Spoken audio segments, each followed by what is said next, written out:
The news of Europe as it occurs.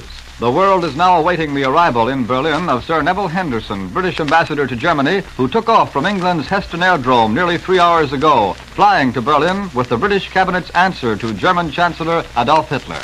Now, during this broadcast period, we shall hear the latest word direct from the two key cities of London and Berlin as our CBS representatives speak to us across the ocean by shortwave radio. First, in London, waiting to speak to us now, is the Chief of Columbia's European Staff, Mr. Edward R. Murrow. And to hear Mr. Murrow, we switch you now to London. This is London. Europe is all paradox these days. For instance, one of the few places in Europe where international railway traffic is undisturbed is the Polish corridor. Germany's transit arrangements continue to function without a hitch. Trains continue to cross the corridor without a hitch. And Germany is said still to be sending military transport over the line. Now, here in London today, the Chinese and Japanese ambassadors called at the Foreign Office. And they called together. And that's something that London hasn't seen for a long while. It's also just been announced that Germans have been instructed to leave Hong Kong. Croydon Airport will be blacked out tonight. And the Admiralty have forbidden the use of wireless transmitting apparatus from any seagoing ship in British territorial waters. And I should not be surprised to see certain steps taken during the next 24 hours to establish what would be called a voluntary censorship over certain other forms of communication. The first defense orders, or decrees, were issued here today. They cover a lot of territory. Power is given to order compulsory evacuation for both people and animals. In other words, if the government says go, you've got to go whether you like it or not. Compulsory billeting is provided for. And that means that if you had a house in the country with an extra room, the government might bill it without your consent 2 or 3 people in that room. Private premises may be taken over. Traffic on the roads may be regulated. And the carrying of cameras will be prohibited in certain areas. And there's another provision. It states that no person shall have under his control or liberate any racing or homing pigeons. Prices of foods and other commodities may be controlled.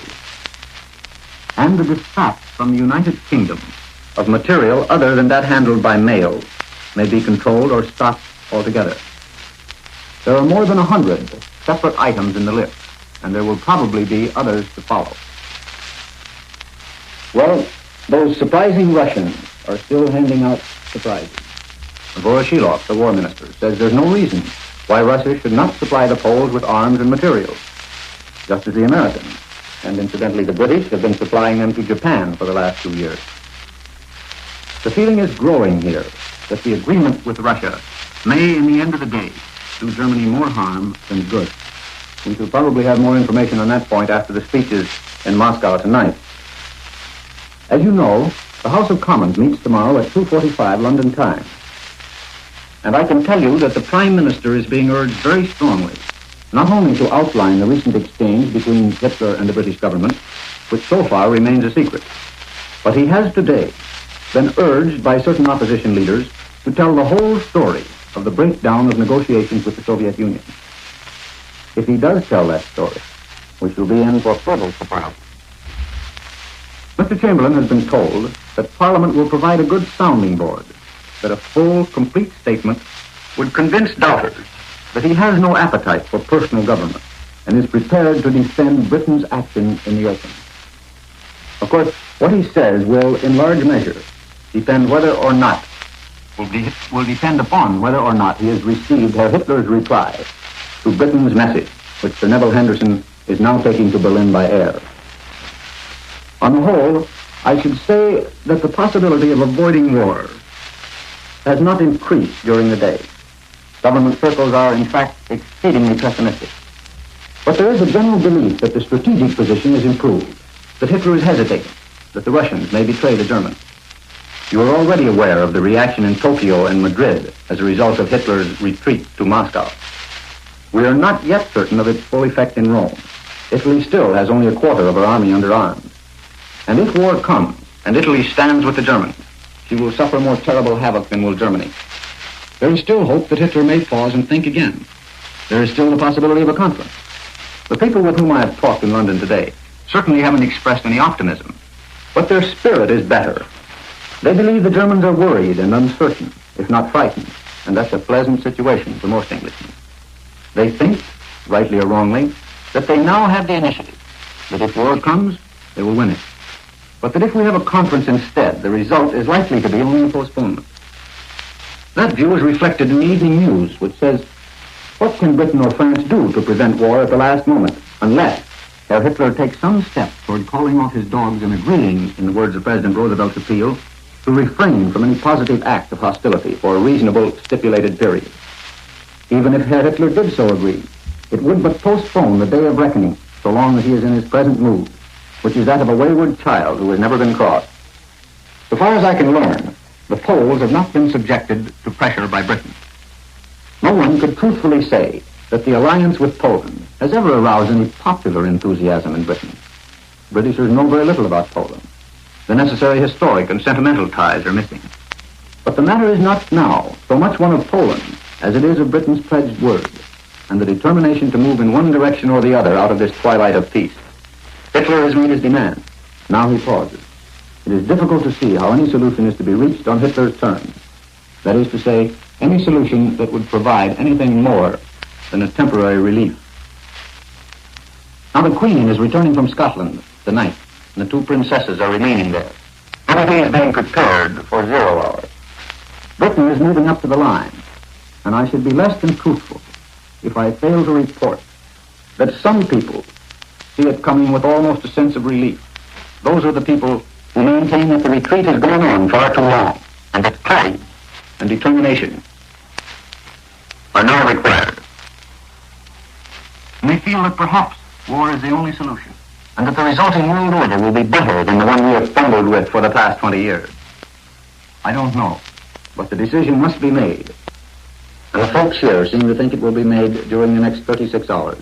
I return you now to America.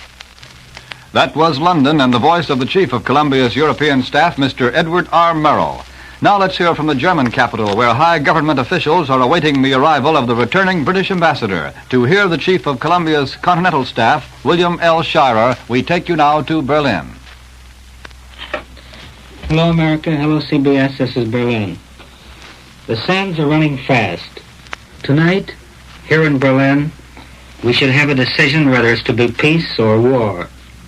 It's just 8 minutes to 8 Berlin time, and Sir Neville Henderson, the British ambassador, is due to arrive any minute now from London. A big Mercedes car is waiting for him out at the Tempelhof Airdrome, and will rush him to Herr Hitler's chancellery in the Wilhelmstrasse as soon as he arrives. The outcome of this historic meeting is now in the lap of the gods.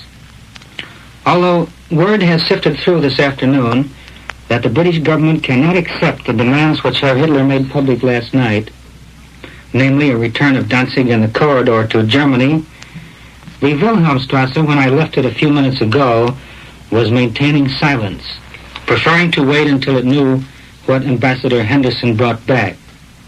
The feeling in German government circles on the eve of this crucial meeting is still firm, and the entire press this evening maintains that Germany cannot and will not compromise, that the Reich will not budge an inch from its demands on Poland for the return of Danzig and the corridor.